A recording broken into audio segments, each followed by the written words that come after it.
So it's been a while since you heard of the rolling Rucks, and we're here today to do something that we didn't think we were going to be doing quite so soon.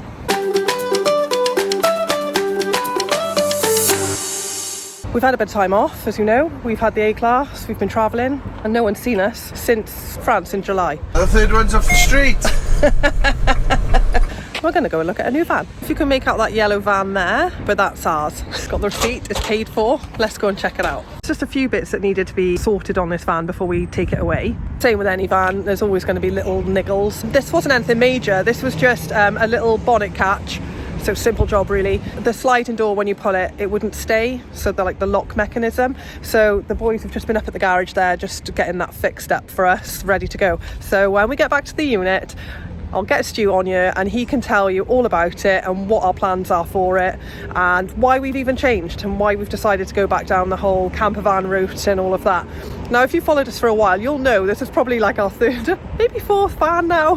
Definitely learned some lessons over the last couple of years. So yeah, we're going to update you when we get back to the unit. So we just picked her up now. Stu's just checking the work's been done on it. We had the sliding door. We wanted to be able to open it from the outside and pull the door back just to check that's working. And we had a bonnet catch as well that needed doing. So yeah, we're just giving it a little check over before we get back.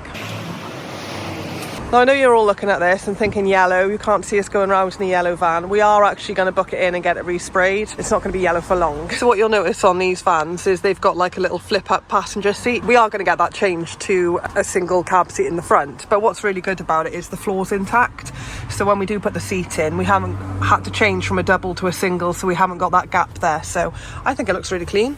It's really pretty. So the sliding door now opens. It did have a deadlock on it. And then that clicks in nicely. Last time we came to look at it, it wouldn't actually stay, it just kept flying forward. So yeah, we wanted that fixed. That's the bonnet catch.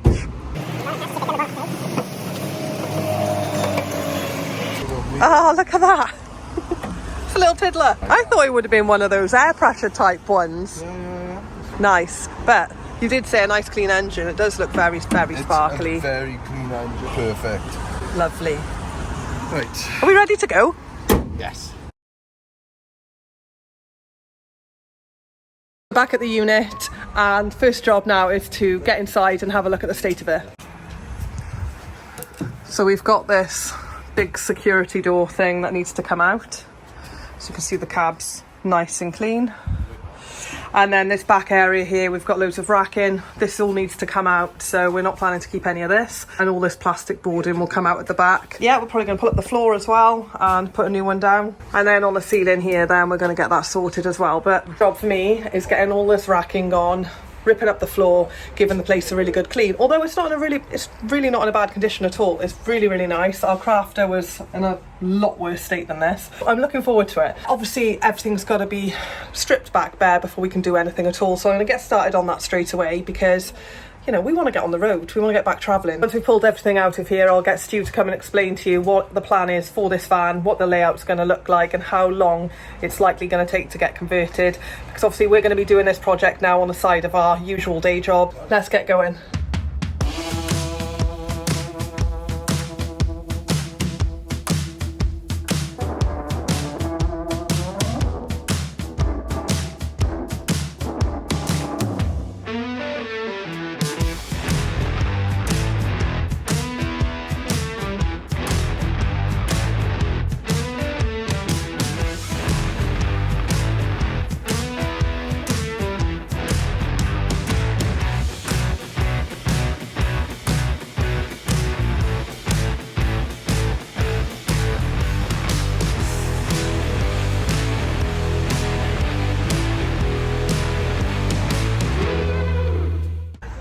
There.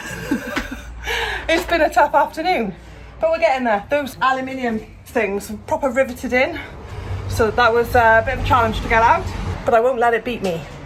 And I happen to know a van builder that'll give me a hand as well, so quite lucky really. Oh, nice one, Shane. Thank you. Jesus, that was heavy. Good morning. So I've come in and Stu's already had to take the bulkhead out because yesterday I may have caused a bit of a situation. So when I was cleaning up, I've got the place all stripped and I was cleaning the floor, and I gotta say I've done a really good job on the floor. It's the cleanest floor I think I've ever seen. Yeah, you did do a good job on the floor. But what you made a fundamental mistake. I did. 5 o'clock, it's dark outside, she's just about to leave and thought it'd be a good idea to get the hose out and hose the floor of the van. I did sweep the van as well though, to be fair. That's why it's looking so good. But what was the problem? The van's leaning to the front right, the driver's side, and all the water was pooling in that direction, and underneath the driver's seat's where all the electrics are, so it was frantic mop. Why she did it, I don't know, but I wasn't about to stop her. She was unleashed. I was left to my own devices with a sweeping brush and a hose, so yeah. Mistakes were made. Yeah, he's literally made me worry about it all night though, because he said to me before I went to sleep, by the way, you may have caused a problem on the van. So yeah, I have overthought all night about it, but turns out I've got lucky, and this bulkhead had these things in.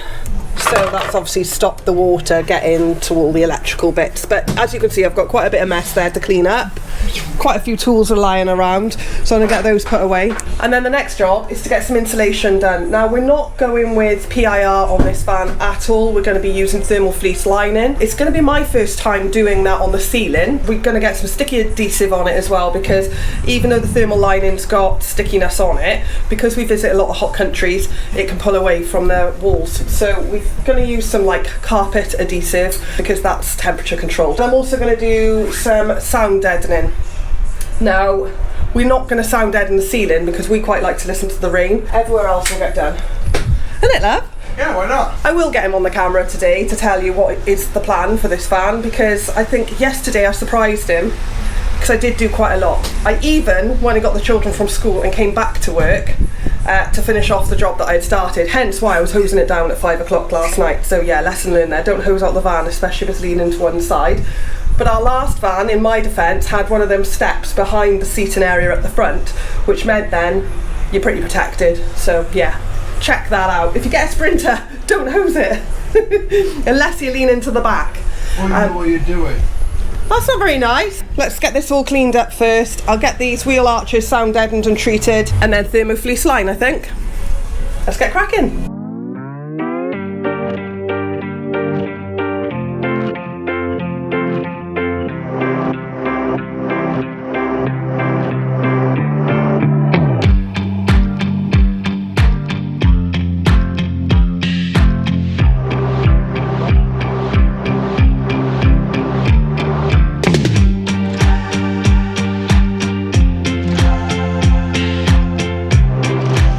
Now it's cleaner, you can probably see that these need to come out. Stu said he's going to try and angle grind them, they're not standard. And there's one here as well. They're obviously holding in the bulkhead. And then all of this here needs to come out, it's been welded in. So we're going to try and get that out. Stu's going to be out here as well doing something to do with this wire. Because what did you say with the DHL and Sprinter? We've got restrictions on the speed and the locking system. There's a few things they do electronically, so yeah, there's a speed limiter. Every time you close the door, the van automatically locks itself. They also blank out the sliding door from working on the central lock-in, so a couple of little bits. I've just spoken to Mercedes in Newport, who are going to ring me back now, so they'll tell me the fix for it. Oh cool, and we can get that sorted out then. Yeah. Easy peasy. You are a genius, you know that. Legendary. Let's get on with the sound deadening.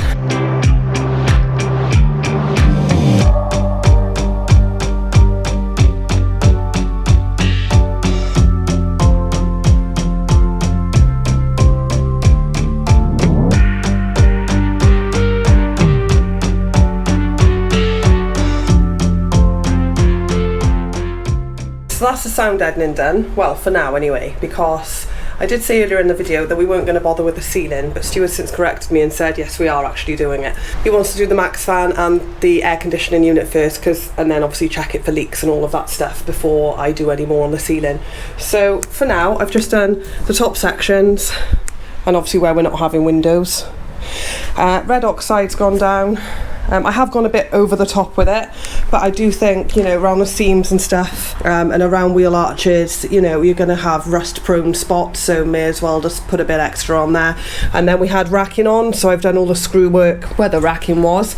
I've cut my dodo matting, I've got a couple there, They're going to go on in a second once the primer's actually finished drying, so we're not quite there yet. And yeah, I'm going to get Stu and I'm going to see if I can pin him down and come and tell you the reasons why we've got a camper van, because I know most of you know now we've got an A-Class, and also explain to you about the layout. Now I'm going to put a CAD design on the screen to give you an idea of, you know, a visual idea of what it is that we're doing, but it's not to scale and it's my first one, so don't judge me. Right, I finally got hold of him. It's only taken me 2 days. The boys have finally gone home from work on a Friday afternoon, and I've pinned you down, haven't I? Yeah, peace and quiet. So easy to record, and it's been a very busy week here. It really has. So firstly, why have we got a camper van again? Again? Yes. We can't make up our minds, can we? No, I think, right, the A-Class. The A-Class is a stunning van, and I think we hadn't long come out of full-time living in a van when we bought it, so our priority back then was all about space. And that's what that provided. But we always said when we had the last camper van, it was actually the best adventure van for us. Yeah, we did do a lot of wild camping and really hunting out those spots that were really just awesome and epic. You'd never have got to them with a motorhome, would you? Let alone an A-Class. No, definitely not an A-Class. And obviously, you know, we've had the A-Class for a good few months now. We've been on quite a few trips with it. It's been into Europe twice, and we're learning there's obviously elements on it that just aren't right for how we travel, and it predominantly comes down to the size of it. So basically what we've decided is a big caravan on wheels, isn't it? It is, and it's absolutely stunning. It's beautiful. We love it, but it's not for us. No. It's actually up for sale with Motorhome Depot. I'll leave the details down below in the description if you want to have a look at it. It's being sold through there, and they do all the finances and stuff like that, so it was just easier for us. And we can focus on the camper van, love. Yeah, and we need to get cracking on that actually, because we've got a few trips planned in the future, and I'm really desperate to get away now. I don't know about you. Yes, really am. The motorhome we took up because it had snag work to do, so it went to the dealer first. So we've been without it for about 2 months. Yeah, so hence why quite a few of you have been on our social media asking us where the videos are. So this is where we've been. Basically, we've not had the A-Class, we've not had any means to get away in the van. We've been on a sprinter search, haven't we? Yes, we've been literally looking for months for that, and we've got, as you can probably see, from the big yellow, it's an ex-DHL van. It's going in next week for a spray job. Yes, so that will be coming out completely different, and we know it's going to look amazing because we've been to these guys before. So it's Paintworks in Porthcawl if you're interested in the future. Not next week though, because we booked it. Yeah, that's our spot, back off.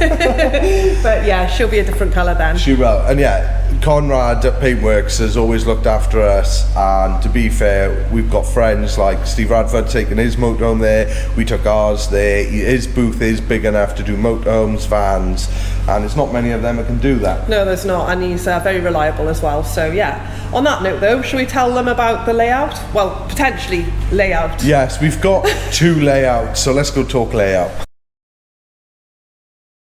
So as you can see, Stu's now fixed the door. There was a problem with that yesterday. He was working on it a few hours and it wouldn't shut. Sorry, it wouldn't lock. But it's sorted now, isn't it? Yeah, the central locking actuator on the sliding door had gone, so we've replaced it for the new one, and yes, fixed. That's lovely. Sorted. So let's get stuck into the layout then. The first layout. Right, so the first layout was basically pop top, 2 single seats up front, and that's going to happen on both layouts regardless, because we've learned the pass through for us is massive. Behind these seats we're then going to do a dinette. Now depending on whether we have the pop top or not will depend on the size of the dinette. If we have the pop top, it's going to be quite a small dinette. If we don't, it'll be at 1900, so that can convert into a double bed. Both layouts mean that we've got to have a cab bank system in the front, and that's where Emilia will sleep. Then if we have the pop top, then there's going to be a toilet and a floor to ceiling larder, which we may get the fridge in, and then it'll be a transverse bed at the rear with the kitchen coming down this side. If we don't have the pop top, we wouldn't be able to have the floor to ceiling larder next to the toilet, but there'll still be a toilet room. We're not doing a shower because we've learned we don't need them. Still be then a transverse bed and the kitchen coming down the side. But say it's just whether or not we go for the pop top option. Now this again, pros and cons to the pop top for us, because there's 5 of us. We need 5 beds and 5 belted seats.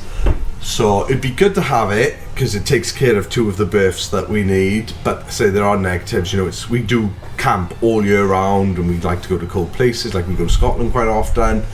and that would be particularly cold, and we don't want obviously the boys to be cold, and it could be quite noisy as well because it's obviously a single skin fabric. 100% sold on it. We may go for it. This is why there's 2 layouts, because we're not 100% sure.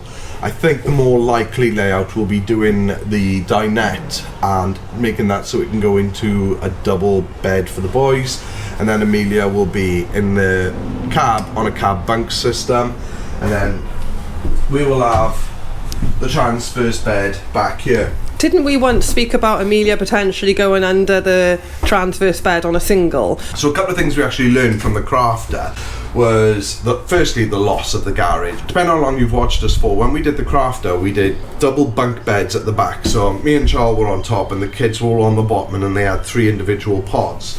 And even to this day, that they're actually the kids' favourite beds, and they've asked for it again on this van. Yeah, they did. The problem with that is no garage at all, which again, as a family of 5, we want to put our chairs on a table, barbecue, just the normal sort of stuff. Garage space this time round is very important for us. We may potentially move Emilia from the cab bank to a little single at the back, but again, it totally depends on garage space, because our bed comes to these horizontal rails here, and then you've got a wheel arch, so she would have to be very low down. So we'll have to see. I can't see it working, darling. Yeah. Either way though, we've got our camper van back, and it feels like an adventure already, because we haven't been away for so long in a van. Obviously we have been away, and it kind of makes sense for us to do a camper van. We convert them for a living. I know. I don't know why we didn't do this in the first place. Well, we said that this is what we should have done in the first place, but there you go. Let's say the biggest challenge is always going to be to get 5 beds and 5 belted seats in a van of this size. Yeah, so. and to be fair, we did take quite a lot of stick from the crafter van when we did the pods, didn't we? Because people were sort of saying, oh, they look like coffins, but I can guarantee those children absolutely loved it. And yeah, if it weren't for the fact they've grown so tall in the last few months, they'd be in them again. I want my garage. Sure, fair comment. All right then. Right, we hope you enjoyed this one, guys. Yeah. It's the end of a Friday. We're going home. Yeah, so until the next time. We'll see you in a bit.